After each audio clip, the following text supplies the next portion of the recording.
الرحيم وبه نستعين وهو خير المعين صلى الله على سيدنا محمد وآله الطاهرين اللهم صل على محمد وعلى محمد. ہماری گفتگو چہل حدیث کے اوپر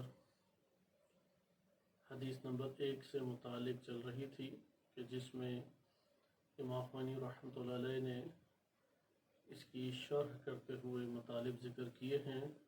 آج ہم اس کو مزید انشاءاللہ تعالی آگے مطالعہ کرتے ہیں. حدیث آپ کی خدمت میں تکرار کر دی جائے کہ حدیث میں نبی اکرم صلی اللہ علیہ وسلم نے ایک لشکر بھیجا اور یہ لشکر سریہ کہلاتا ہے کہ جس کو خود رسول صلی اللہ علیہ وسلم نے بھیجا ہو اور خود شرکت نہ کی ہو. جب یہ واپس پلٹا تو حضرت صلی اللہ علیہ وسلم نے فرمایا کہ مرحبا، مبارکباد دی، پرتباک ایک استقبال کیا اور فرمایا کہ مرحبا بقوم قضوا الجہاد الاصغر، کہ مرحبا اس قوم کو، اس جماعت کو کہ جنہوں نے جہاد اصغر کو تمام کیا. وبقی علیہم الجہاد الاکبر، اور جہاد اکبر ان کے لیے باقی رہ گیا ہے. فقیل یا رسول اللہ، پوچھا گیا یا رسول اللہ مل جہاد الاکبر، جہاد اکبر کیا ہے؟ تو فرمایا کہ جہاد النفس، نفس کا جو جہاد ہے. اس میں ہم جو گزشتہ درس میں مطالب پڑھ چکے ہیں وہ انسان کی دو نشأتیں ہیں، ایک عالم مادی یا عالم مادہ میں ہے اور ایک نشأت ملکوتی ہے جو عالم غیب سے تعلق رکھتی ہیں. اس کو پھر ذکر کرنے کے بعد یہ مطلب ذکر کیا گیا کہ انسانی نفس اور انسان کا جو جسم ہے، یہ جسم ایک مملکت ہے، ایک ریاست ہے یا زمین ہے، ایک ایسی سرزمین ہے انسانی بدن جس پہ 7 ممالک آباد ہیں. ان 7 ممالک کی بادشاہت، ان 7 ممالک کی حکومت کس کے ہاتھ میں ہو، اس کے اوپر جھگڑا جاری رہتا ہے انسانی نفس کے اندر. وہم یہ کہتا ہے کہ میرا قبضہ ہونا چاہیے، میں انسانی بدن کے ان 7 ممالک کا سلطان و بادشاہ ممالک ہوں. جبکہ اس کے مقابلے میں عقل دعوے دار ہے کہ نہیں، بدن کے ان 7 ممالک کے اوپر مجھے ولایت حاصل ہے، میں اس کا سلطان اور بادشاہ ہوں. دونوں اپنے لشکر لا کے اس سرزمین بدن کے اوپر جھگڑا کرتے ہیں اور جو غالب آ جائے اس کے آثار انسانی بدن سے ظاہر ہونا شروع ہو جاتے ہیں. یہ ہمارے گزشتہ ایک درس کا خلاصہ تھا اور وہم ہی شیطان کو لبیک کہتا ہے. اس کے اوپر گفتگو ہماری پہلے گزر چکی ہے، انشاءاللہ دوبارہ آئے گی کہ انسانی نفس کے اندر جو قوت شیطان کو لبیک کہتی ہے وہ قوت وہم ہے، اور وہ قوت کے جو ملائکہ کو لبیک کہتی ہے وہ قوت عقل ہے. تو قوت وہم اور قوت عقل یہاں پہ تصادم میں آ جاتے ہیں. ہر کوئی ایک دوسرے کو نیچے اپنے ماتحت رکھنا چاہتا ہے. عقل چاہتی ہے کہ قوت وہم اس کے ماتحت کام کرے، جبکہ قوت وہم یہ کہتی ہے کہ عقل میرے ماتحت کام کرے.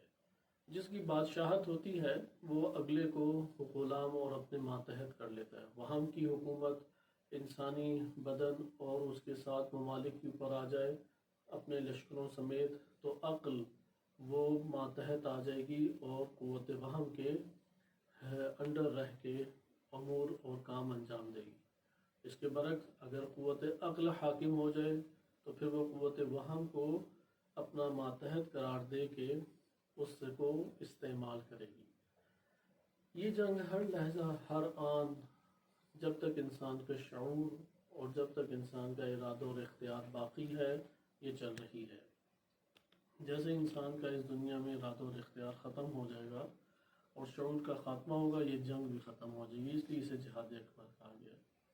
جہاد اکبر کی ایک وجہ یہ بھی ہے کہ نفس کے خلاف جنگ لڑنا بہت مشکل ہوتا ہے، کیونکہ یہ بہت فریب کار اور بہت مکار اور چالاک ہے کہ جو کئی بھیس بدل کے انسان کو دھوکہ دے جاتا ہے اور اپنی بات منوا لیتا ہے. اس کے پاس سب سے بڑا ہتھیار لذت کی کشش اور سکون اور آرام کی جاذبیت ہے۔ لہذا نفس جب لذت اور آرام اور سکون کا اظہار کو ظاہر اور زینت طریقے سے کرتا ہے تو یہاں پر عقل کی باتیں انسان کے کانوں سے غائب ہو جاتی ہیں، آنکھیں رکھتے ہوئے بھی اسے دکھائی نہیں دیتا، کان ہوتے ہوئے اسے سنائی نہیں دیتا، اور دل ہوتے ہوئے وہ سوچ و بچار نہیں کر پاتا۔ یہ نہج البلاغہ میں امیر المومنین علیہ السلام کے کلمات ہیں کہ البتہ امام نے معاشرے کو یہ کہا ہے، اپنے لشکر کو یہ کہا ہے کہ تم لوگ آنکھیں ہوتے ہوئے دیکھتے نہیں ہو، میں تمہیں دکھا رہا ہوں، میں تمہیں بتا رہا ہوں اور میں تمہیں سمجھا رہا ہوں، لیکن تم لوگ ہو کہ اپنے نفس کے ہاتھوں اس طریقے سے ذلیل و خوار ہو کے زمین پہ پڑے ہوئے ہو کہ تم آنکھیں رکھتے ہوئے دیکھتے نہیں ہو، کان ہوتے ہوئے سنتے نہیں ہو اور دل رکھتے ہوئے سوچتے نہیں ہو۔ خلاصہ کلام یہاں پہ آپ نے ملاحظہ کیا کہ انسان کے اندر یہ جہاد اکبر کی صورت کیوں اختیار کر جاتی ہے، چونکہ انسان کا اپنا نفس اس کو سب سے محبوب اور اس کو سب سے زیادہ دلکش محسوس ہوتا ہے۔ حب النفس ہر انسان کے اندر پائی جاتی ہے، البتہ حب النفس کے دو معنی ہیں، ایک معنی اپنے آپ کو عزت دار رکھنا ہے، اس سے انشاءاللہ الگ مورد میں بحث کریں گے، وہ قابل مذمت پہلو نہیں ہے، لیکن ایک دفعہ انسان نفس کو سکون دینا چاہتا ہے، نفس کو لذت دینا چاہتا ہے، اس لذت نے بڑے سے بڑے افراد کو زمین بوس کر دیا اور اللہ کی راہ میں چلنے والے بزرگ افراد کو آسمانوں سے عرش سے فرش کے اوپر پٹخ ڈالا، یہاں تک کہ معاشرے کے اندر جو باعزت اور شرف اور حیثیت کا مقام رکھتے تھے، عزت و شرف ان کا دنیا کے اندر اور معاشروں کے اندر ان کا ایک بول بالا موجود تھا اور صاحب عزت و وقار شمار ہوتے تھے، شہوات کی لذت نے یا نفس کی لذت نے ان کو ذلیل و خوار کر کے رکھ دیا، جیسا کہ بعض ہمارے پاس عرفا کی تمثیلات میں اور ان کے اشعار میں بیان ہوتا ہے کہ زلیخا جو عزیز مصر کی زوجہ تھی، عزت اور وقار کے اعتبار سے اور شرف اور اپنی شہرت کے اعتبار سے، مال و دولت اور حسن و جمال کی شہرت کے اعتبار سے پورے کے پورے معاشرے میں ایک مقام رکھتی تھی، لوگوں کے درمیان وہ ایک باوقار اور باعزت اور باشرف خاتون شمار ہوتی تھی، لیکن شہوت نے اس کو ایسا ذلیل و خوار کیا کہ وہ ہر جگہ پر بدنام ہوئی۔ اس کے برعکس حضرت یوسف علیہ السلام وہ مصر کے اندر غلام کی حیثیت رکھتے تھے اور قیدی کی حیثیت بعد میں ان کو عنایت ہوئی۔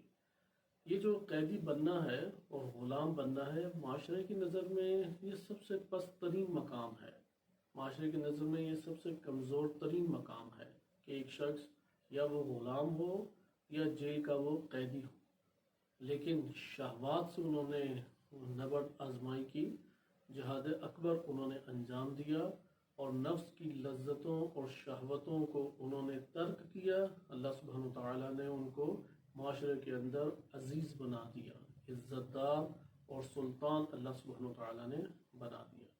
بس جو اپنی شہوتوں اور لذتوں کے سامنے بے مہار ہو جاتا ہے اور ان لذتوں کے سامنے گر جاتا ہے تو وہ جتنا بھی صاحب عزت کیوں نہ ہو، وہ ذلت و خواری کا لباس پہن لیتا ہے، اور وہ شخص کہ جو معاشرے کی نگاہ میں کسی عزت اور کسی وقار کو نہیں رکھتا، کسی عزت اور وقار کا حامل نہیں ہے، لیکن شہوات سے جنگ لڑتا ہے، جہاد اکبر کرتا ہے، اللہ سبحانہ وتعالیٰ اس کو پورے کے پورے معاشرے کے اندر عزت دار بھی بنا دیتا ہے اور اپنی سلطنت عنایت کرتا ہے۔ یہ ہمارے پاس جہاد اکبر کی ایک جنگ ہے اور یہ جنگ مسلسل جاری رہتی ہے، لہذا نفس کی فریب کاری، نفس کا دھوکہ دینا، مختلف بہانے لے کے آنا، مختلف دلائل لے کے آنا، اس کو قرآن اور اہل بیت علیہ السلام نے بار بار بیان کیا ہے کہ نفس دنیا کے اندر انسان کو ذلت و خواری کا لباس پہنانے والا ہے، اور یہی وہ سب سے بڑا دشمن ہے جو انسان کے بغل میں موجود ہے، جو انسان کے اندر موجود ہے، ہر انسان نے خود اس سے لڑنا ہے. اس سے لڑنا مشکل ہے کیونکہ اس کی چالاکی، اس کی فریب کاریاں وہ ہیں ہی اتنی سخت کہ وہ پہچانا نہیں جاتا. وہ بھیس بدل بدل کے انسان کے پاس آتا ہے. یہاں پر اب آج جو ہم شروع کر رہے ہیں مطلب کہ امام خمینی رحمۃ اللہ علیہ ذکر کر رہے ہیں کہ کس طرح سے اس سے جھگڑا کیا جائے، یعنی کس طرح سے جہاد اکبر انجام دیا جائے، نفس کی مخالفت، نفس سے جھگڑا کس طریقے سے کیا جائے. اس کو امام خمینی رحمۃ اللہ علیہ نے ذکر کیا ہے اور اس کو 2 مقاموں میں بیان کیا ہے. یعنی ہمارے پاس یہ پوری کی پوری بحث 2 مقام کے درمیان ہے. پہلا مقام جو امام خمینی ذکر کر رہے ہیں اس میں تفکر اور تذکر کو ذکر کیا ہے. البتہ تفکر کے بعد عزم اور ارادہ، اور عزم اور ارادے کے بعد امام خمینی رحمۃ اللہ علیہ تذکر کا بیان کرتے ہیں. پھر مقام دوم انشاءاللہ تعالی آ جائے گا. بس یہ مقام اول کیا تھا؟ مقام اول چونکہ ہم آغاز سے یعنی حدیث کی ترتیب شرح کی جو ترتیب ہے وہ ذہن میں ہمارے رہنے چاہیے کہ حدیث کو بیان کرتے ساتھ یہ بیان کیا کہ انسان کے 2 نشأتیں ہیں. ایک نشأت مادی ہے، اس کو مقام اول قرار دیا، اور ایک نشأت معنوی یا باطنی ہے، اسے مقام دوم بیان کیا. مقام اول میں یہی جو ابھی تک ہم نے پڑھا کہ جنگ انسان کے اس ریاست بدن کے 7 ممالک میں جو جاری ہے، اور ابھی تک جو آپ کی خدمت میں عرض کیا کہ وہاں کے لشکر ہیں جسے جہل بھی کہتے ہیں، اور عقل کے لشکر ہیں جسے رحمانی لشکر بھی کہا جاتا ہے. یہ اپنی بادشاہت کے جھگڑوں میں ہے. جو فتح یاب ہو جائے وہ اگلے کو اپنے ماتحت کر لیتا ہے. اور پھر یہ نفس کی فریب کاری کے حوالے سے ابھی چھوٹا سا بیان آئے، انشاءاللہ تعالی ہم اسے انتہائی بلاغت کے ساتھ امیر المومنین علیہ السلام کے کلام میں ملاحظہ کریں گے. مقام اول جو کہ دنیاوی و مادی پہلو ہے انسان کا یا انسانی نفس کا سب سے نچلا اور سب سے پست پہلو ہے، اس کے ضمن میں امام خمینی رحمۃ اللہ علیہ نے تفکر، عزم اور ارادہ اور تذکر، ان 3 عناوین کو ذکر کیا. تفکر کے ضمن میں مشارطہ اور مراقبہ کی اصطلاحات کو لے کے آئے ہیں کہ عزم کے دائرے میں، تفکر نہیں، عزم کے دائرے میں مشارطہ، مراقبہ اور محاسبہ کو ذکر کیا ہے، اور پھر تذکر. پھر انشاءاللہ مقام ہم دوم میں آ جائیں گے، اور مقام دوم میں باطنی نشأت کو بیان کیا ہے. اس لیے پوری کی پوری یہ شرح 2 مقام کے اوپر ہے.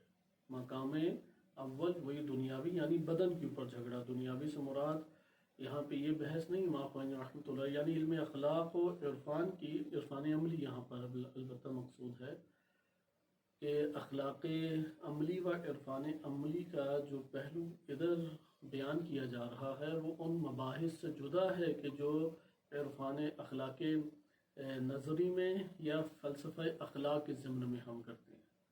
اگر ہم اسی کو مثلا 2 مقام انسان کے ہیں، ایک مقام ظاہری و مادی ہے یعنی جسمانی، اور ایک مقام باطنی ہے.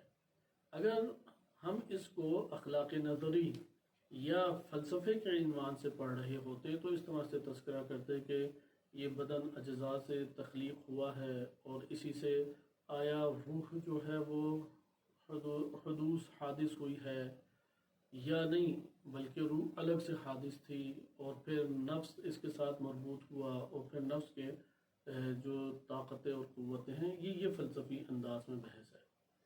لیکن اخلاق عملی میں جب بحث آئے گی تو ادھر بھی اسی طرح سے 2 حصوں میں تقسیم کریں گے. ایک ہے نشأت مادی یعنی یہ جسم، یہ بدن، نفس کا سب سے نچلا مرتبہ، لیکن جہاد اکبر کی جہت سے کہ بدن ریاست ہے، 7 ممالک ہیں اور ان 7 ممالک میں جنگ جاری ہے. لہذا اخلاق میں ہم اس اعتبار سے، اخلاق عملی میں اس اعتبار سے پڑھیں گے. اخلاق نظری پڑھنا ہوتا تو یہاں پہ جس طرح سے علماء اخلاق نے ذکر کیا ہے کہ وہ نطفے کی بحث لے کے آتے ہیں، پھر نطفے سے مضغہ، مضغہ سے علقہ، علقہ سے جسم سوی، اور پھر جسم سوی سے ثم انشأناہ خلقا آخر، پھر روح کا ایجاد اور خلق کرنا اللہ سبحانہ و تعالیٰ کا، اور پھر اس طرح سے آگے بحثیں. یہ والی بحث ادھر موجود نہیں ہے چونکہ امام خمینی رحمۃ اللہ علیہ جہاد اکبر کو بیان کر رہے ہیں، تو جہاد اکبر ہی کے تناظر میں یہ 2 مقامات کا جائزہ لینا ہے. جہاد اکبر کے تناظر میں خلقت بدنی و خلقت نفسی یا روحی، اس کا جائزہ لینا ہے۔ بس پہلا جو آگے ہمارے پاس وہ بدن ایک ریاست ہے، 7 ممالک ہیں، اور وہاں اور اس کے لشکر وہ بھی فتح کرنے کے لیے میدان میں ہیں، اور عقل اور اس کے لشکر بھی میدان میں ہیں۔ ہر کوئی چاہ رہا ہے کہ وہ بادشاہ بن کے اپنے آثار انسانی بدن سے ظاہر کرے۔ ایسا اس کو ہم کیا کہیں گے؟ مقام اول، کیونکہ بدن انسانی کی بات ہو رہی ہے۔ مقام دوم میں کیا پڑھیں گے؟ انسان کے معنوی پہلو، انسان کا نفسانی پہلو، انسان کا باطنی پہلو۔ ابھی ظاہری پہلو پڑھ رہے ہیں، یعنی نفس سے کیسے ایک عمل ظاہر ہو سکتا ہے۔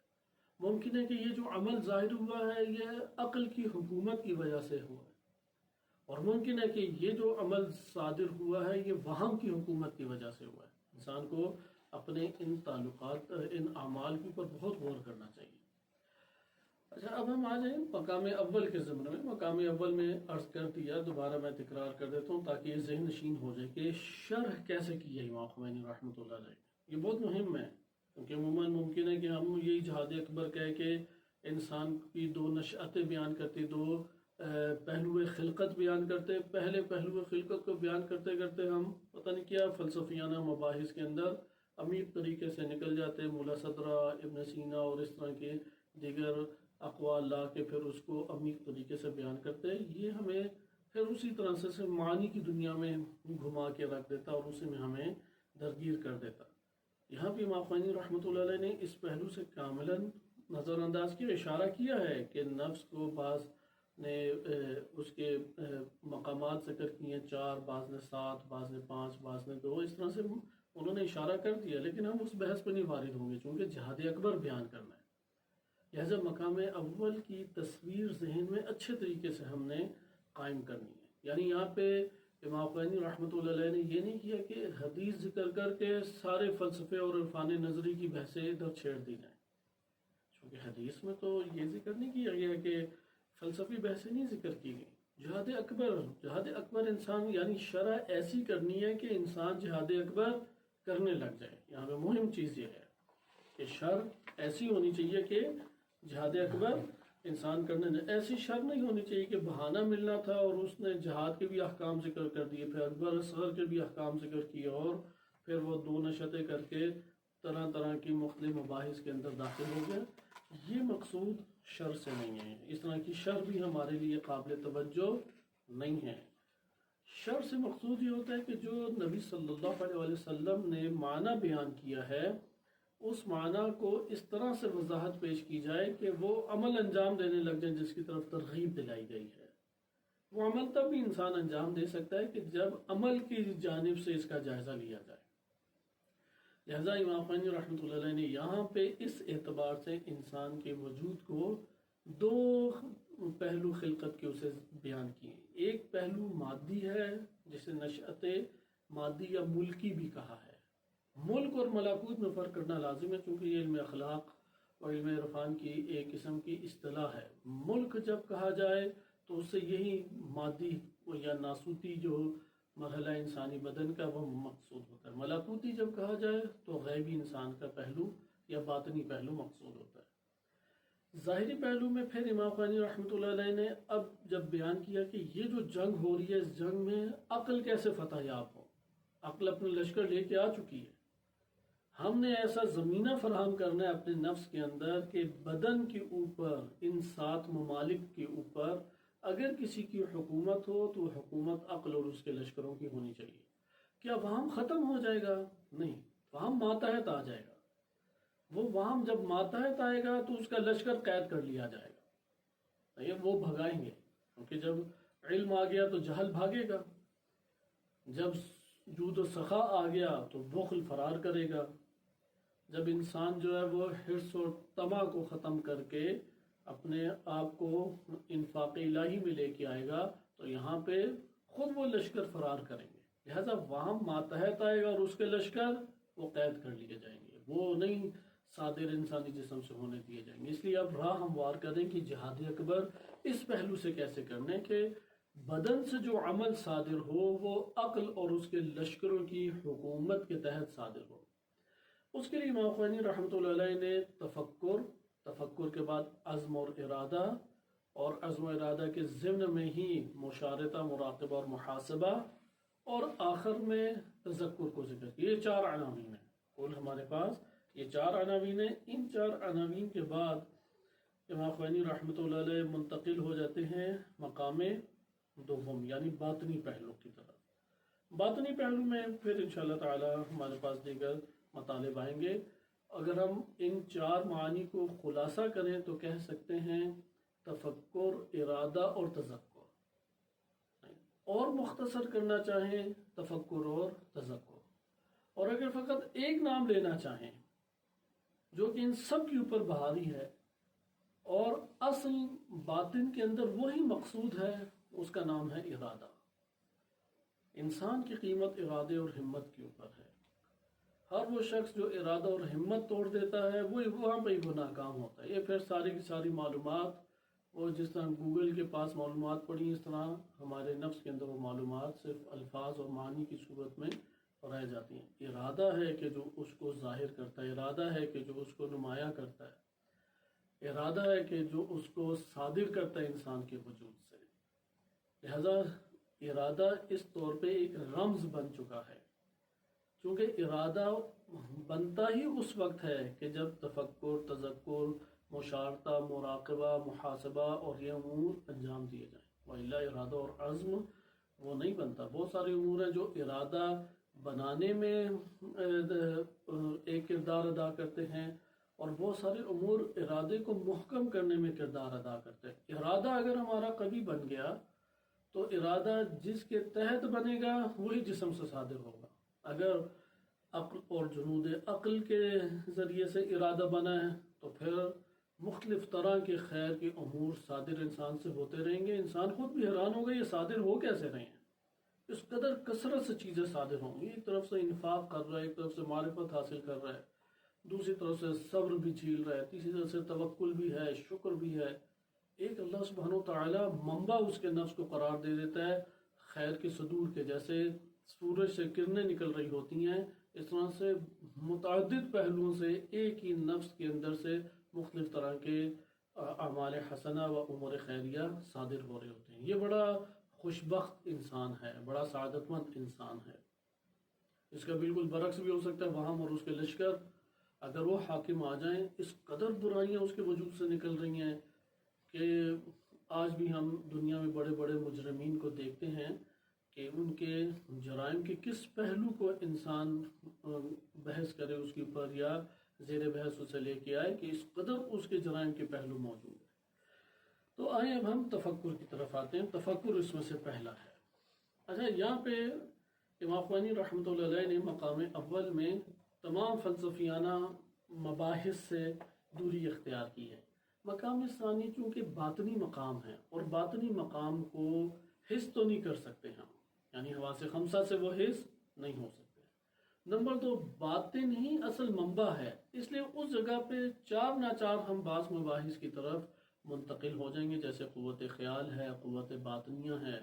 البتہ اس کو اتنی مقدار میں ہم زیر بحث لائیں گے کہ وہ ہمارے لیے جہاد اکبر میں جتنا ممت اور معاون ہے، نہ یہ کہ اس کو بنیاد بنا کے ہم ایک طولانی سلسلہ شروع کر دیں اور فلسفے نفس فلسفی کے عنوان سے آج جو ایک ٹاپک ایجاد ہو چکا ہے، پورا ایک مضمون، یا جس طرح فلسفہ ایک مضمون ہے، اسی طرح نفس فلسفی کے نام سے باقاعدہ ایک پورا کا پورا موضوع آج کے دور میں پڑھایا جاتا ہے، اور وہ 1 سے 2 سالوں تک محیط ہو جاتا ہے، اتنی اس میں مباحث اور دقتیں موجود ہیں۔ تو ہم اس طرح سے نہیں آگے جائیں گے۔ آئیں اب ہم تفکر کو دیکھیں۔ فصل اول اس جگہ پہ تفکر، یعنی فصل دوم ہے مقام بدن، مقام ملک اور مقام ظاہر میں یہ فصل دوم ہے۔ فصل اول میں جھگڑے کو بیان کرنا تھا، وہ ہم ابھی تک گفتگو کر چکے۔ فصل دوم کیا ہے؟ تفکر۔ تفکر یعنی فکر کرنا۔ فکر کرنے کا مطلب بہت واضح اور ہمارے لیے عیاں ہے۔ منطق میں کہا جاتا ہے کہ انسان کا اپنے معلومات کو اس طرح سے جمع کرنا کہ ان کو ایک ترتیب دے کے جو نہیں اس کے لیے واضح چیز تھی، جو اس کے علم میں نئی چیز تھی، اس کے وہ معلومات بنا لے، اس کو وہ حاصل کر لے۔ مثلا ایک تصور اس کو نہیں معلوم، جو اس کے پاس محفوظ معلومات ہیں انہیں مرتب کرے، ایک خاص ترتیب دے، وہ ترتیب دے گا تو اب جو تصور اس کے ذہن میں نہیں بن رہا یا جس تصور سے وہ جاہل ہے وہ کیا بن جائے گا؟ تصور حاضر ہو جائے گا، بن جائے گا۔ اسی طرح تصدیق ہے، ایک شے کی تصدیق نہیں ہو رہی، وہ اپنے وجود میں تمام معلومات کو بڑے خاص انداز میں مرتب کرتا ہے جو منطق انسان کو سکھاتی ہے، اور جب مرتب ہو جائے تو وہ تصدیق جس سے وہ جاہل تھا، جو تصدیق نہیں ہو رہی تھی، وہ تصدیق اس کی معلومات میں تبدیل ہو جائے گی۔ اس پہلو سے نہیں، اس جگہ پہ ہماری گفتگو، یہ تو میں نے خارج از کتاب آپ کے سامنے ایک مطلب کو ذکر کر دیا۔ یہاں پہ ان کا جو بیان کرنے کا مقصد ہے تفکر، وہ اخلاق کے باب سے ہے۔ کس چیز پہ تفکر؟ اپنی ہستی کے اوپر تفکر، اپنے اعمال کے اوپر تفکر، اس کائنات کے اوپر تفکر، وہ تفکر کہ جو اس کو اللہ تعالیٰ سے تعلق قائم کر دے، وہ تفکر جو اللہ سبحانہ وتعالیٰ کا قرب عنایت کرے، وہ تفکر جو انسان کو اپنے نفس کا محاسبہ کرنے کی طرف لے آئے، وہ تفکر جو انسان کے اپنے نقائص کی طرف توجہ دلا کے اس کو کمالات کی طرف ابھارے، یہ تفکر مقصود ہے، یعنی عملی دنیا کا تفکر۔ انسان جب تفکر کرنے لگ جائے، وہم بیٹھنا شروع ہو جاتا ہے، خود وہم کو کمزور کریں، اس کا لشکر سارا کا سارا بھاگنا شروع ہو جائے گا۔ لہذا لشکر وہم، یعنی جسے لشکر جہل بھی کہتے ہیں، جنود العقل والجہل الکافی کی روایت میں وارد ہوا ہے، یہ جو جنود جہل ہیں، ان سے جدا جدا بھی ہمارا جھگڑا اور لڑائی چلے گی، لیکن ان سب کو قابو کرنے کے لیے کسے قابو کرنا ضروری ہے؟ خود ان کے بادشاہ کو، اور بادشاہ کون ہے؟ وہم کو ہمیں قابو کرنا چاہیے۔ مثلا وہم کئی طرح سے ہمارے ذہن میں آتا ہے، اس کی مثال ہم اگلے پہلو میں پڑھیں گے جو مقام باطنی ہے، اس جگہ پہ اس کو چھیڑیں گے، چونکہ ہمیں ہر آن وہم سے تعلق پیدا ہوتا ہے۔ مثلا آپ نے میسج کیا، اگلے نے اب جواب ہی نہیں دیا، تو وہم آ کے تصویر کشی شروع کر دے گا کہ دیکھو تمہیں تو کوئی اہمیت ہی نہیں دیتا، تمہیں تو پوچھتا ہی نہیں ہے، تمہاری کوئی قدر ہی نہیں ہے، تم جتنی بھی نیکیاں کرنا چاہو اس نے تو تمہیں کوئی حیثیت ہی نہیں دینی۔ اب جیسے جیسے وہ وہم کا شکار ہے، اندر غصہ اور غضب بڑھتا چلا جائے گا، بڑھتا جائے گا، اور یہاں تک کہ جو نہیں اس سے رد عمل صادر ہونا چاہیے وہ رد عمل صادر کر دے گا، یا اپنے مزاج سے اور اپنے موڈ سے اسے سمجھا دے گا کہ بھائی تم جو میرے ساتھ کر رہے ہو مجھے ساری سمجھ آ رہی ہے۔ یہ بات بھی وہاں بھی اسے کر رہا ہے، حقیقت پیچھے برعکس ہے۔ ممکن ہے وہ فرد مصروف ہو، ممکن ہے کہ وہ بالفرض سو رہا ہو، ممکن ہے کسی جگہ پہ مصروف ہو، ممکن ہے کہ ابھی وہ خود بنیادی طور پہ اس طرح مزاجی طور پہ یا طبیعت کے طور پہ گرفتار ہے کہ شاید مناسب جواب نہ دے سکے اور اپنی طبیعت بحال کرنے کے انتظار میں ہے۔ اب کوئی بھی مسائل ہو سکتے ہیں، ہمیں نہیں پتہ، لیکن وہاں آ کے ہمیں کیا کرے گا؟ وہ ایسی تصویر کشی کر دے گا کہ انسان اس سے ایک عرصہ خود بھی اذیت میں رہے گا اور اپنے مزاج اور اپنے اثرات سے اگلے کو بھی اذیت میں رکھے گا۔ اس طرح سے اور بہت سارے مسائل انسان کی زندگی میں آتے ہیں۔ گزر گئے، وہ پریشان تھا، سلام نہیں کر سکا، ہوتا ہے بعض اوقات ایسی ٹینشن ہوتی ہے، جانے میں جلدی ہوتی ہے، یا بہت ساری چیزیں اس کے ذہن میں جم ہوتی ہیں، اسے آس پاس کا علم ہی نہیں ہوتا، وہ گزر گیا، اس نے سلام نہیں کیا، اگلا کہے گا دیکھا کتنا متکبر ہے، کتنا اس کے اندر تکبر پایا جاتا ہے، وہ لفٹ ہی نہیں کراتا، دوسروں کو پوچھتا رہتا ہے، میں اپنی شخصیت اسے دکھاؤں، میں ایسا کر کے دکھاؤں تاکہ اسے پتہ لگے، اور اس کے وہم و گمان میں بھی نہیں ہوتا کہ اس طرح کا کوئی اگلا سوچ رہا ہوگا۔ اب اگلا جو اس رد عمل پہ وہمیات کا شکار ہو رہا ہے، وہ اس کے نفس کو بھی تباہ کر رہا ہے، اور وہ ایک جنود جہل جو ہیں وہ اس سے صادر ہونے لگ جائیں گے۔ ایسا وہمیات بادشاہ کو قابو کرنا ہے، اور عقل کی بادشاہت کو ہم نے اپنے وجود کے اندر بالا کرنا ہے۔ تفکر اور عقل دونوں کا رشتہ ہے، اس لیے تفکر کو ادھر مقدم کیا۔ آغاز میں امام خمینی رحمۃ اللہ علیہ فرماتے ہیں کہ ویدان، کہ یہ بات جان لو کہ اول شرط مجاہدت بنفس، نفس کے ساتھ اگر تم نے مجاہدت کرنی ہے، نفس تو تم نے جہاد کرنا ہے، پہلی شرط میری جانب یہ ہے کہ ایسا تفکر کرو جو حق تعالیٰ کی طرف تمہیں حرکت کرے، حرکت تمہاری کس کی طرف لے جائے؟ حق تعالیٰ کی طرف۔ مثلا اس کائنات کے نظام کو ایک دفعہ ایک سائنٹسٹ دیکھتا ہے، دو سائنٹسٹ ہیں، دونوں ہی کائنات کو نظام کو دیکھنے اور کشف کرنا چاہتے ہیں. مثلا فلکیات کی بحث ہے، ایسٹرانومی کے مسائل ہیں، یا یہ کہکشاؤں کے مسائل ہیں. ایک سائنٹسٹ ہے موحد، وہ جب دیکھے گا تو بار بار اسی جہت سے آئے گا کہ اللہ تعالیٰ نے سورج کو اس طرح بنایا، اللہ سبحانہ و تعالیٰ نے اس کے گرد اس طرح سے مختلف سیاروں کو چلایا، یا اللہ سبحانہ و تعالیٰ نے کہکشاں کو ایسا بنایا. اور ایک یعنی یہاں پہ تفکر اس کو اللہ تعالیٰ کی جانب حرکت دے رہا ہے. لیکن ایک کیا ہے، ایتھیسٹ ہے، وہ اس جگہ کے اوپر آ کے بس فقط اور فقط سورج، زمین، مریخ، مشتری، زحل وغیرہ کے روابط آپس میں دیکھ رہا ہے. ان کے اندر جو کائنات اللہ نے برپا کی ہے اس کا مشاہدہ حیرانگی کے ساتھ کر رہا ہے، اور انکشافات کے بس پیچھے پڑا ہوا ہے. اس کا کل سرمایہ کیا ہے، وہ بس انکشاف کرے اور بتائے. اس سے سوال پوچھتے ہیں کہ اچھا یہ بنایا کس نے؟ وہ ایسا بچگانہ جواب دیتا ہے کہ ایک چھوٹے بچے سے بھی وہ توقع نہیں ہے، چونکہ اس نے اس کی طرف کبھی توجہ ہی نہیں کی. مثلا کہے گا یہ خود بخود بن گئی. کہے گا خود بخود تو تمہارا ایک تھیسس نہیں لکھا جاتا، خود بخود تمہارا ایک نوٹ، ایک پیپر نہیں تم لکھ سکتے جو سائنسی طور پہ کسی میگزین میں چھپ جائے. تو یہ پوری کائنات جو اللہ تعالیٰ نے بنائی ہے، اور اس کا ایک ایک ذرہ اس کے علم، اس کی حکمت، اس کی قدرت، اور اس کے قضاء و قدر اور مشیت اور ارادے اور اذن کو بیان کر رہی ہے، یہ خود بخود بن گئی. لہٰذا آپ نے ملاحظہ کیا کہ ہر تفکر اللہ تعالیٰ کی طرف حرکت نہیں دیتا. یہ مسئلہ حوزہ علمیہ میں بھی آ جاتا ہے. ایک انسان پڑھ رہا ہے، فقہ ہے، اصول ہے، فلسفہ ہے، کلام ہے، منطق ہے، علوم پڑھ رہا ہے. وہ جو پڑھ رہا ہے تعلیم، اور اس تعلیم کے اوپر جو تفکر ہے، ہر دو اس کو حق تعالیٰ کی طرف نہیں حرکت دے رہے. اندر سے وہ حق تعالیٰ کے قریب بھی نہیں آ رہا. یعنی قرآن کریم کو اگر کوئی شخص تدبر کے ساتھ پڑھے گا، اللہ سبحانہ و تعالیٰ کی خاطر پڑھے گا، تبھی یہ قرأت اس کو اللہ کے قریب لے کے جائے گی. اللہ تو وہ اسے قرأت اللہ کے قریب نہیں لے کے جائے گی، وہ سال ہر سال ساری عمر پڑھتا رہے. یہ اس کا کرم ہے، یہ اس کی رحمت ہے، یہ اس کے لطف ہے، فضل ہے کہ وہ ہمیں پڑھنے کے اوپر انعام دے، پڑھنے کے اوپر اجر دے، ثواب دے. ہمارا اس میں کمال نہیں ہے. لہذا پہلی چیز جو امام خمینی رحمۃ اللہ علیہ فرماتے ہیں وہ کیا ہے، یہ بات جان لو، اگر نفس سے تم جھگڑا کرنا چاہتے ہو، مجاہدت کرنا چاہتے ہو، تو ایسا تفکر کرو کہ جو تمہیں حق تعالیٰ کی جانب حرکت دے. پھر ذکر کرتے ہیں کہ علماء اخلاق نے اپنے گفتگو کے آغاز میں بعض نے تفکر کو 5واں مرتبہ قرار دیا ہے، جیسا کہ خواجہ عبداللہ انصاری رحمۃ اللہ علیہ نے منازل السائرین میں اسی طریقے سے قرار دیا ہے.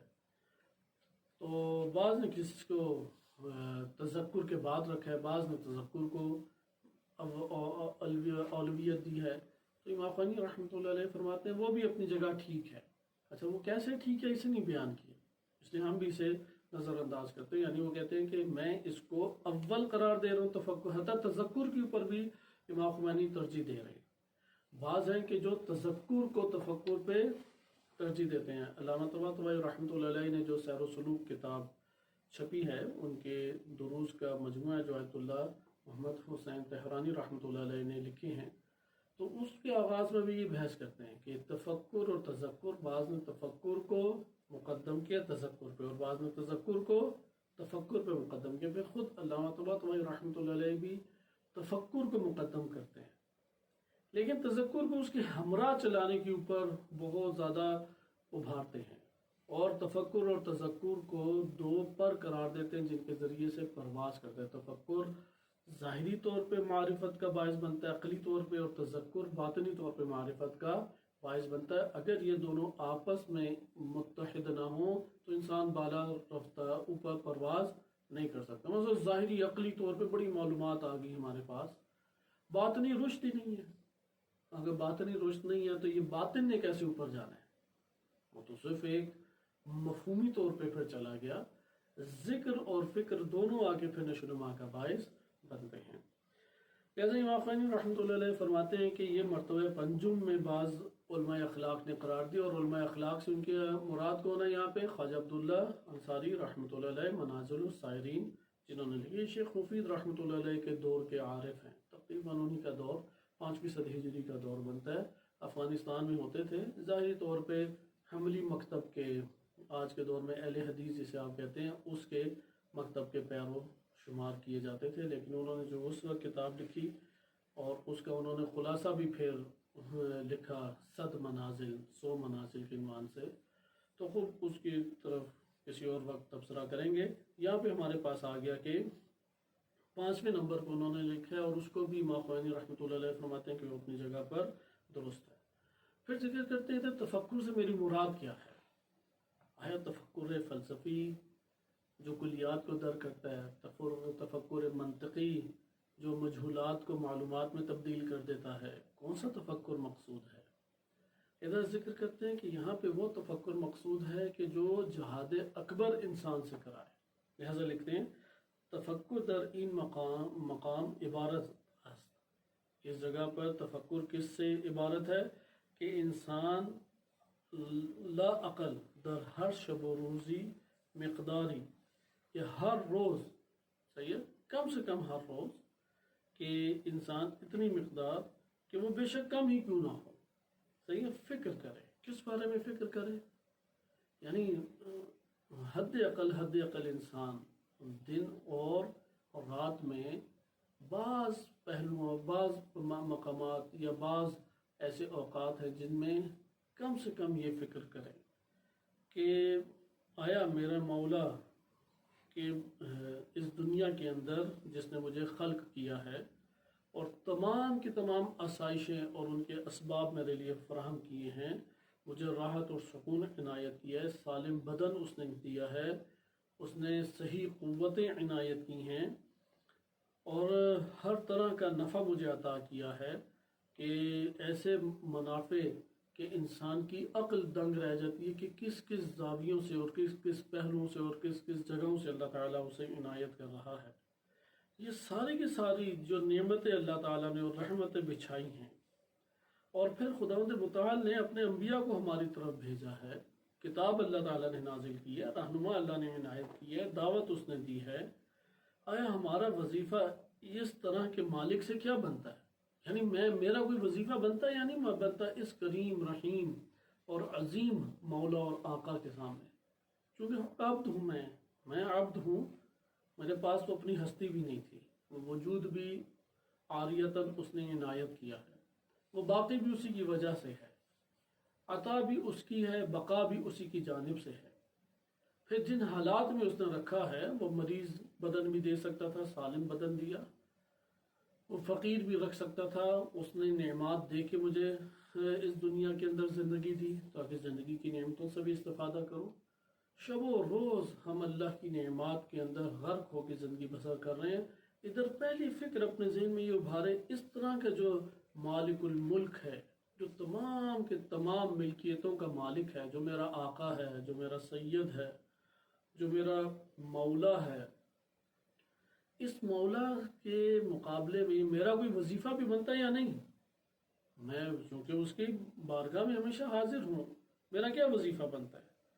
پھر وہ بیان کرتے ہیں کہ آیا یہ تمام بساط نعمت اور رحمت جو اللہ نے دی ہے، جو جتنی بھی اللہ نے ہمیں وجود اور سلامتی اور زندگی اور نعمات وافر ہمیں اللہ تعالیٰ نے عنایت کی ہیں، کیا حیوانی زندگی کے لیے دی ہیں کہ حیوان بن کے رہیں؟ ٹھیک ہے، مادی دنیا کے اندر حیوانی پہلو پورا کرنا لازم ہے انسان کے لیے، لیکن یہ ساری نعمتیں اللہ نے حیوانی زندگی کے لیے ہمیں دی ہیں کہ ہم ارادہ کر کے شہوات کو پورا کرتے رہیں، جس طرح تمام حیوانات ہیں، ہم بھی ان حیوانات کے شریک رہ کے زندگی کریں، یا نہیں میرا کوئی اور خلقت ہے، مقصد خلقت، ہدف خلقت کچھ اور ہے۔ آیا انبیاء کرام و اولیاء معظم اور حکماء بزرگ و علماء جنہوں نے دعوت دی ہے عقل اور شرع کے قانون کے مطابق، تو کیا انہوں نے اس طرف ہمیں بیان کیا کہ شہوات کو پورا کریں، یا ہمیں دنیا سے پرہیز کرنے اور شہوات سے اجتناب کرنے کی انہوں نے دعوت دی ہے؟ اللہ نے انبیاء بھیجے، اولیاء بھیجے، بزرگ حکماء آئے، باعمل علماء ربانی آئے، سب کے سب ایک ہی دعوت دے رہے ہیں، دنیا سے آگاہ رہو، بچ کے رہو، شہوات سے بچ کے رہو، اجتناب کرو، ضرورت اپنی بس پوری کرو۔ ان کی دعوت کس کی طرف دی؟ پرہیز کی طرف، اجتناب کی طرف دعوت دی۔ اور کہا کہ ان سے دشمنی کرو. صحیح. بس ہمارے لیے اب راہ حل کیا ہے؟ آیا یہ شہوات کے سامنے بیچارہ بن کے زندگی بسر کرے یا نہیں جس مقصد کے لیے خلق ہوا تھا اس مقصد کے لیے زندگی بسر کرے؟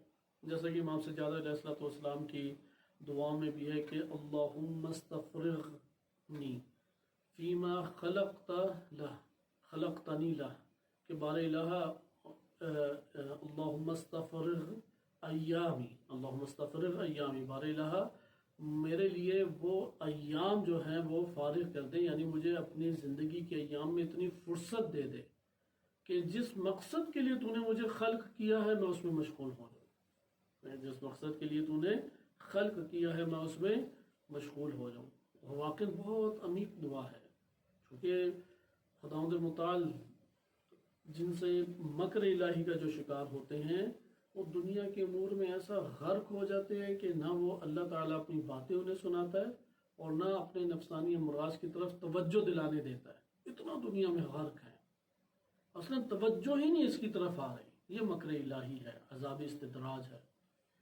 اس کے بدلے میں نعمت و رحمت الہی کیا ہے کہ ایام میں ایسے اوقات اور ایسے دن فراہم ہو جائیں کہ جس میں جس مقصد کے لیے خلق ہوا تھا وہ مقصد پورا کرنا شروع کر دے. اور وہ مقصد کیا ہے؟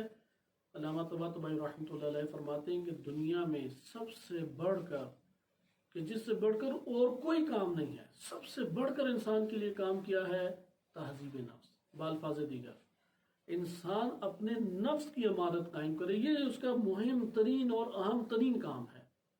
اس سے بڑھ کر کوئی اہم ترین کام نہیں ہے. نہ کوئی پڑھائی ہے، نہ کوئی تدریس ہے، نہ کوئی جاب وغیرہ ہے، نہ کوئی زندگی کے دیگر مسائل ہیں، نہ یہ زندگی کے دن کو میں کسی کی حیات کو بچانا اور کسی کے موت کے اوپر شامل ہونا. کوئی بھی اہم ترین اس سے بڑھ کر کام نہیں. حتیٰ کہ جتنی عبادات ہیں وہ اسی مقصد کے لیے ہیں کہ انسان کی عمارت نفس بن جائے. جتنی بھی عبادات ہیں، جتنی بھی معرفت ہے، اس میں بنیادی چیز کہ انسان کی تہذیب نفس ہو جائے. اور اسی کی طرف امام خمینی اشارہ کر رہے ہیں کہ اس طرح تفکر کرو کہ تم آیا اس لیے خلق ہوئے تھے کہ 1000 سال کا پیسہ اپنے پاس جمع کر لو، یا اس لیے خلق ہوئے تھے کہ نان نفقہ پورا کیا اور جو وسعت مالی اللہ تعالیٰ نے دی ہے اسے آخرت کو لے لو، آخرت کو قائم کر دو، اپنے نفس کو تعمیر کر دو. اس کو اگر آپ ایک جملے میں کہنا چاہیں تو اس طرح سے کہیں گے، اللہ سبحانہ و تعالیٰ نے انسان کو اس دنیا کے اندر اس لیے خلق کیا ہے دنیا استعمال کر کے آخرت کو بنا. جس نے یہ کام کیا یہ سب سے بہترین اور سب سے زیرک عاقل ترین انسان ہے کہ دنیا کو خرچ کر کے آخرت بنا لے. یعنی دنیا خرچ کرے لیکن ان امور میں خرچ کرے جس سے آخرت بن جاتی ہے، ان امور میں فقط خرچ نہ کرے جس سے دنیا ہی بنتی ہے. یہ بہت مہم چیز ہے. ممکن ہے ایک بندے کے پاس 4 گھر خریدنے کے پیسے ہوں، وہ حساب کرتا ہے کہ اولاد 2 ہیں یا 3 ہیں اور ان 3 اولاد کے لیے 3 مثلا بالفرض بہت مال دولت بھی اس کے پاس ہو، 3 گھر ہو گئے، بقیہ گھر اب آخرت آباد کرے. وہ 3 بھی اسی غرض سے دیے کہ نان نفقہ پورا کر کے آخرت آباد کرے. اس لیے آخرت پیش نظر ہونی چاہیے. نہج البلاغہ میں امیر المومنین علیہ السلام بار بار اس بات کے اوپر ابھارتے ہیں تمہارے پیش نظر آخرت ہونی چاہیے، آخرت ہونی چاہیے. قرآن کریم کی آیات بھی بار بار موازنہ حیات دنیاوی اور حیات اخروی کی اخروی کا موازنہ اور مقایسہ کمپیریزن کرتے ہیں. بار بار قرآن ابھارتا ہے کہ آخرت کے لیے کام کرو، آخرت کو تم مد نظر رکھو. والآخرت خیر وابقا، وہ سب سے بہترین بھی ہے اور باقی بھی ہے چونکہ اس میں فنا نہیں ہے. اللہ تعالیٰ نے زمین میں استراحت رکھی نہیں ہے. دنیا نہ لذت کے لیے بنائی ہے نہ استراحت کے لیے، آخرت بنائی ہے لذت اور استراحت کے لیے. کیونکہ لازمی ہے جہاں پہ مٹھاس ملنی ہے، جہاں لذت ملنی ہے، جہاں خوشی ملنی ہے تو وہ پھر جائے کیوں؟ کیونکہ اس کا جانا تو غم بن جائے گا. تو دنیا جہنم ہی اسی لیے ہے کہ اس نے جو دینا ہے وہ لے لینا ہے. جو لذت عطا کرے گی اسے بے لذتی تلخی میں تبدیل کر دے گی. جس طرح کا بھی انسان کے لیے وفا کا سما پیدا کر کے ایک اس کے سامنے تصویر کشی کرے گی وہ وفا نہیں کرے گی اور انسان کو ترک کر دے گی. ایسا نہج البلاغہ میں امام علی علیہ السلام نے اس اعتبار سے یہ جو دنیا کا پہلو ہے اس کے اوپر بہت شدید الفاظ بیان کیے کہ یہ دنیا کی حقیقت کو تم جانو، یہ ایک گدلا پانی ہے، یعنی گندا پانی ہے جو تم پی رہے ہو۔ یہ ایک بے وفا ساتھی ہے جس نے کبھی بھی ہرگز تم سے وفا نہیں کرنی۔ یہ تمہیں برباد کرنے والی، تمہیں تکلیف پہنچانے والی، تلخیوں میں مبتلا کرنے والی۔ آخرت بالکل اس کے برعکس ہے۔ ادھر اگر جنت مل گئی تو ادھر اصلاً درد اور تکلیف اور تلخی وہ ہے ہی نہیں، ہمیشہ کی استراحت، ہمیشہ کی استراحت۔ لہذا دنیا میں استراحت نہیں ہے مگر یہ کہ اب مزید آخرت استعمال کرے، آخرت کو بنائے۔ اس لیے دنیا کی زندگی کیوں ہے؟ آخرت بنانے کے لیے، بس ایک ہی فلسفہ ہے۔ کیوں خلق ہوئے ہیں؟ تاکہ اس سے آخرت بنائیں۔ کیوں یہ کام کر رہے ہیں؟ تاکہ آخرت بنائیں۔ اچھا، کیوں اس تکلیف اور مشکل میں پڑ رہے ہیں؟ تاکہ آخرت بنائیں۔ اب آرام کیوں کر رہے ہیں؟ آخرت بنائیں۔ یہ ذائقہ دار میں غذا کیوں کھا لوں؟ تاکہ آخرت بنائیں۔ ہر چیز میں مد نظر انسان کی آخرت ہونی چاہیے۔ اس کو ذکر کرنے کے بعد آگے بیان کرتے ہیں کہ انسان کے لیے اس دنیا میں جتنی نعمات اللہ نے پھیلائی ہیں اس کے منظور اللہ سبحانہ وتعالیٰ کے وہ عالم بالا ہے کہ جو انسان کے لیے بزرگ تر ہے، اور مقصود بالذات حیوانی زندگی نہیں ہے، مقصود بالذات انسان کے لیے وہی عالم بالا کی زندگی ہے۔ انسان عاقل جب اپنے اندر غور و فکر کرتا ہے تو اپنی بیچارگی کو معلوم کر لیتا اور پھر اپنے اوپر اسے رحم کھانے کی ضرورت ہے۔ جیسے امام علی علیہ السلام بھی نہج البلاغہ میں فرماتے ہیں کہ اپنے آپ کے اوپر رحم کھاؤ۔ آخر خود اپنے آپ کے اوپر کیوں نہیں رحم کھاتے کہ کس طرح سے تم اپنے آپ کو تکلیف، آگ، مصیبت، تلخی، درد کے اندر دھکیل رہے ہو؟ اپنے اوپر، اپنے وجود کے اوپر تم رحم کھاؤ۔ پھر آگے خطاب کرتے ہیں کہ نفس شقی جو ہے وہ سال ہر سال شہوات کے در پہ بڑھ بڑھ کے شہوات کے گھونٹ پی رہا ہے، اور زندگی اس نے بسر کر دی شہوات میں، اور حسرت کے علاوہ کچھ حاصل نہیں ہوا۔ چونکہ دنیا کی لذتیں ساری ہیں اس سراب کی مانند، جیسے پیاسا ہے، دور سے پانی نظر آتا ہے، قریب پہنچتا ہے پھر آگے پانی نظر آتا ہے، پھر قریب پہنچتا ہے پھر آگے پانی نظر آتا ہے۔ لہذا نہج البلاغہ میں بھی ماں فرماتے ہیں کہ نفس انسان کو لذت بے نہایت کے اوپر ابھارتا ہے، یعنی جس سے ختم ہی نہیں ہونا، اور حرص بھی اسی طرح، اس لیے وہ چیزیں جم کرتا رہے گا کہ بس میرے پاس چیز ختم نہ ہو، اگر یہ چلا جائے تو میں اس سے استفادہ کر لوں، یہ چلا جائے اس سے استفادہ کر لوں، یہ چلا جائے اس سے استفادہ کر لوں۔ یہ نفس ہے کہ جو اس کو اس طرح سے ابھار رہا ہے۔ خداوند متعال نے جب مصیبت سے آزمانا ہے تو سارا کا سارا جہان بھی میسر آئے اس سے دو چار ہو جائے، اور جب مصیبت سے بچانا ہے تو پھر سارے کے سارے جہان بھی مخالف ہو جائے وہ اس سے بچ جائے گا۔ لہذا یہ نفس ہے کہ وہ لذت بے نہایت کے اوپر انسان کو ابھارتا ہے۔ امام کے بھی یہ جملات ہیں، امام علی علیہ السلام کی۔ اس لیے نفس کی اس خواہش کو تم کہاں کے اوپر ختم کرو گے؟ وہ تو یہ نہیں کہے گا کہ اچھا آج لذیذ غذا کھا لیے تو کل بے شک تم خیر لذت بھری غذا کھا لو۔ نہیں، وہ پھر اس کے اوپر ابھارے گا کہ یہ جو چند لقمے ملے ہیں کہیں ایسا نہ ہو کہ یہ ختم ہو جائے اور اگلے لمحے تمہیں لذت بخش غذا نہ ملے۔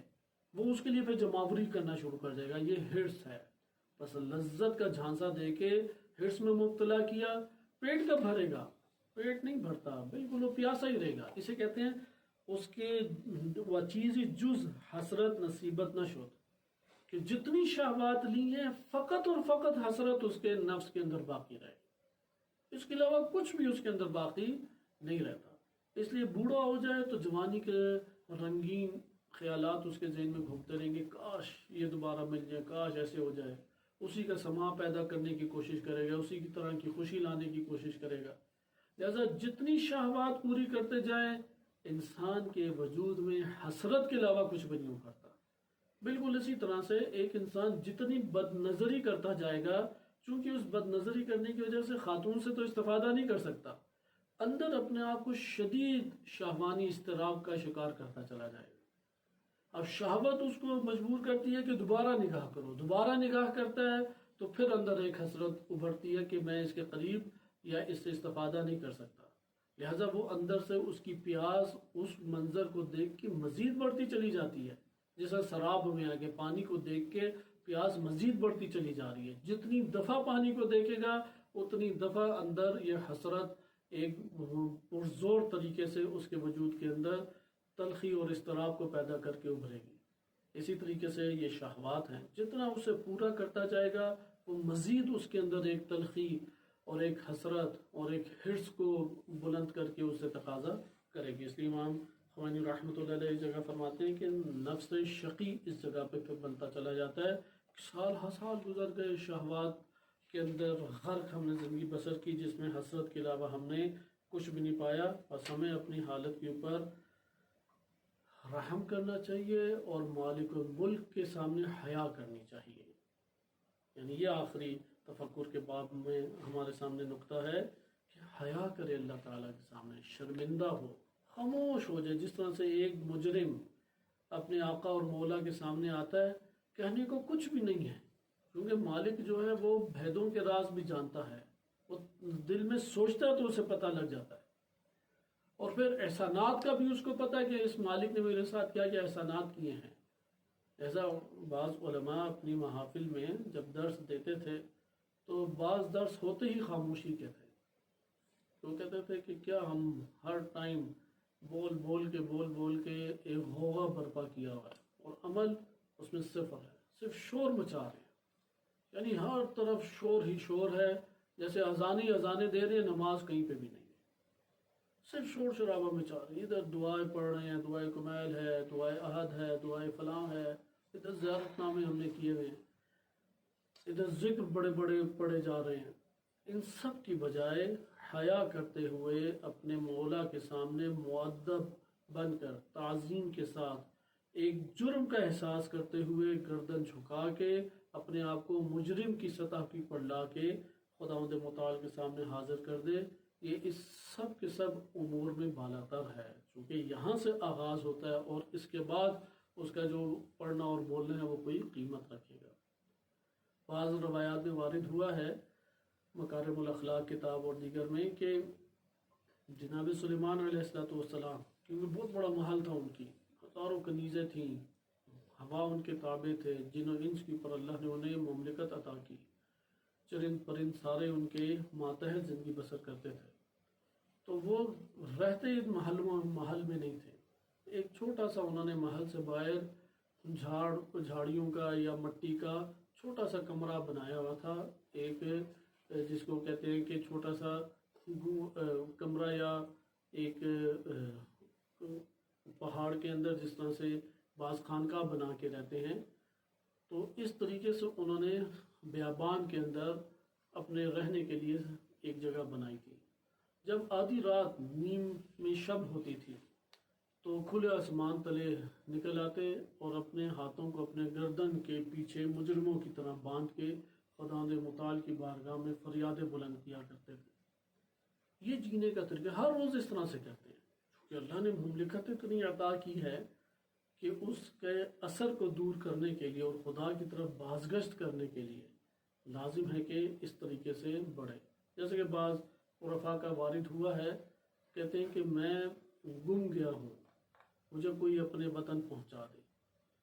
گم گیا ہوں یعنی اس دنیا کے اندر میں گم چکا ہوں، میرا وطن وہی عالم ملکوت ہے، عالم غیب ہے، کیوں مجھے ادھر کے خوبصورت مناظر دکھائی نہیں دے رہے، کیوں ادھر کی ہوائیں جو دلکش ہیں وہ مجھ کو جسم میں سکون نہیں پہنچا رہی، کیوں ان کی چہچہاتی پرندوں کی فضاؤں میں آوازیں ہیں وہ مجھے سنائی نہیں دے رہی، ادھر غوغا شور شرابہ اور دنیا کی یہ آلودہ فضا، اس کے اندر میں گم چکا ہوں، خدا را کوئی مجھ اندھے کو، مجھ بہرے کو اور مجھ اس کمزور اور ناقص کو اپنے وطن میں اپنے گھر پہنچا دے۔ لہذا انسان کا گھر اسی مناجات میں ہے، مناجات یعنی وہ فریادیں بلند کرنے کی ضرورت ہے۔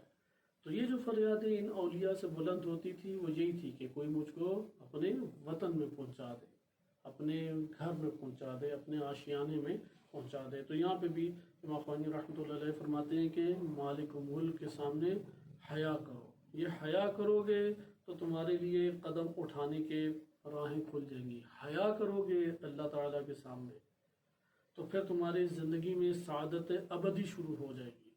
چند دن کی شہوت کے اوپر سودا آخرت کا نہ کر لو، چند دن کی شہوت کے اوپر اپنے آپ کو کمزور اور ناتواں کر کے مت گرا دو۔ ضروری ہے کہ فکر کرو اپنے بارے میں، اپنی ہستی کے اوپر رحم کھاؤ، اپنے جرائم کی طرف نگاہ کرو اور اللہ سبحانہ و تعالیٰ کے سامنے حیا کرتے ہوئے اپنے آپ کو حاضر کر دو۔ لہٰذا ایسا نہیں ہونا چاہیے کہ صورت انسانی ہو لیکن باطن شیطانی ہو، اور نہ ہی ایسا ہونا چاہیے کہ جنود شیاطین اس کے اوپر ہر وقت حکمرانی اور کارفرمائی کر رہے ہوں اور اس کے جسم سے طرح طرح کے شیطانی عزائم جو ہیں وہ عمل کی صورت میں ظاہر ہو رہے ہوں۔ ضروری ہے کہ انسان اپنے آپ کو سعادت کی دنیا میں لے کے آئے، عقل کو اپنے پر غالب کرنے کی کوشش کرے، اس طرف انسان اپنے وجود کے اندر تفکر کرے، خداوند متعال کے بارگاہ میں اپنے عجز اور اپنی انکساری اس کو ظاہر کرے کہ میں بہت ضعیف النفس ہوں، ارادہ نہیں رکھتا، قوت نہیں رکھتا، شہوات مجھے غالب کر دیتی ہیں، لہٰذا اے پروردگار تو ہے کہ جس کے پاس سارے خزانے ہیں، خزانے عزم اور ارادہ عطا کر دے، خزانے سعادت مجھے عطا کر دے، میرے اندر اپنے رحمت اور لطف اور فضل سے نورانیت کو بھر دے کہ جو مجھے کھینچ کے تیری ولایت کی طرف لے جائیں۔